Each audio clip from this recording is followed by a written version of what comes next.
Улаанбаатар хот маань аль хэсэгтээ хідэн давхар барилга байна.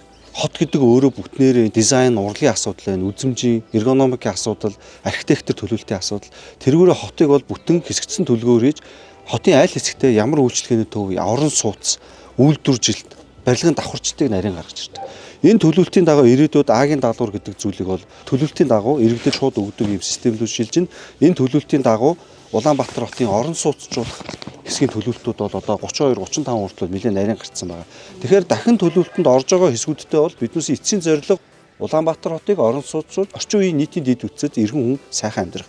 Харин тэр төлөвлөлт рүү ойрын хугацаанд хүрэх боломжгүй хэсгүүд дээр бол хэсэгчилсэн болон нэг бүрийн дулаан хангамжийн системүүдийг үе шаттайгаар эдийн засгийн бодлого, ипотекийн зээл бодлоготой нь уялдуулж дэмжинэ гэдгийг бас иргэд маань бас ойлгоорой. Ийм учраас ойрын хугацаанд Улаанбаатар хотын дахин төлөвлөлт, орон сууцжуул, 20 минутын хот орхоор хэсгүүдэд бол газар чөлөөлтийг хийж нийгмийн дэд үтцүүдэд зоригтой, инженерийн болон нийгмийн дэд үтцүүдийг хийн. Дахин төлөвлөлтөнд ойрын хугацаанд орох боломжгүй хэсгүүдэд бол хэсэгчилсэн бүрэн нэг бүрийн ийм шийднүүдийг бол ингэж явж иж Улаанбаатар хот маань бүгднээрээ нэг төлөвлөлтөд одоо хэрэгжих боломжтойгоор явна гэдгийг бас иргэд маань зөвөр ойлгоорой. Нэгдсэн байдлаар Улаанбаатар хотын төлөвлөлтийг ерөнхий архитектортойгоо уялдуулж харж байгаа хүний хувьд бас хэлэхээр байгаа шүү.